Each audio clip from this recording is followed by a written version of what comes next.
today I want to discuss some few issues that I've noticed happening in the industry.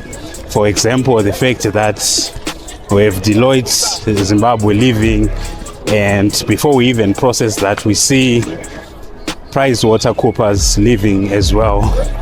That is eye-opening in terms of the state of our economy, and it raised serious concerns because when you see big guys leaving the country, it means we have some serious issues.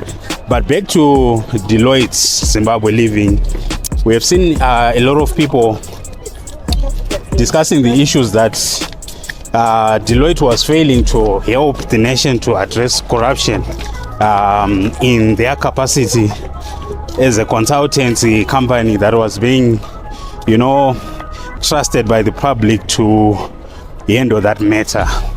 So, we were shocked. And the question is, so who is next? Because when you see one of these big consultant companies leaving, it also means that we are likely to lose a lot of them at this point, and that will not be good for the country and the people who are currently employed there, because these brands are big.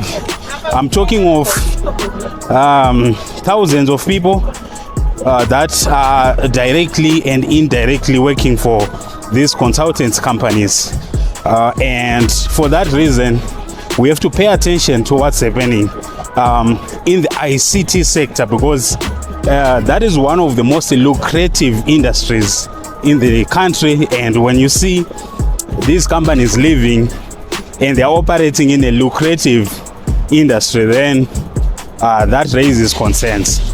And what we have seen in the past is when something happens, people just keep quiet. But I think this is a clear example where we need all these tech organizations to say something about what's happening in the industry, because at the end of the day, it affects everyone. Well, hello and welcome to the Techhub Show podcast. I've been talking about issues concerning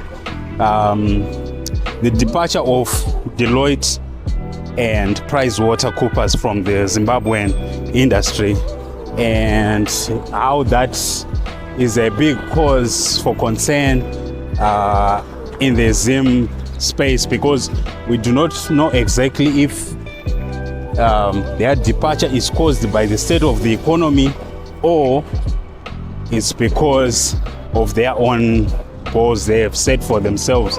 So in this podcast, I started sharing the fact that we need the organizations that represent the technology communities in Zimbabwe to start speaking up about what's happening in the industry. I'm just crossing a very busy road and I have to be a bit careful.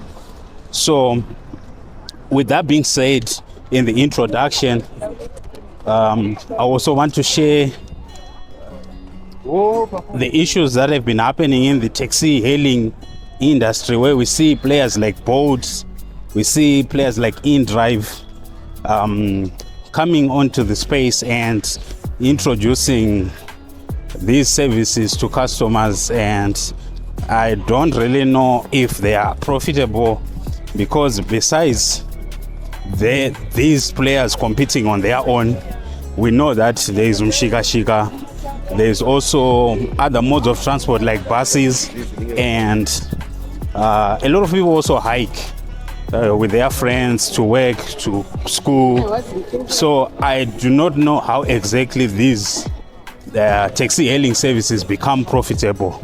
But at the end of the day, it's something very interesting that we have to pay attention to and see how that plays out. But my prediction is that this is a very bad move, because we have seen companies like Uber, they don't even want to be in Zimbabwe, because for me, I would benchmark the lucrativeness of this opportunity to the fact that big guys will be operating in that domain. Okay, so the fact that we do not have Uber in this place shows me that we have a problem in that industry. That Uber has identified. For me, I think it's high risky because our economy is not stable. At some point, we are using bond.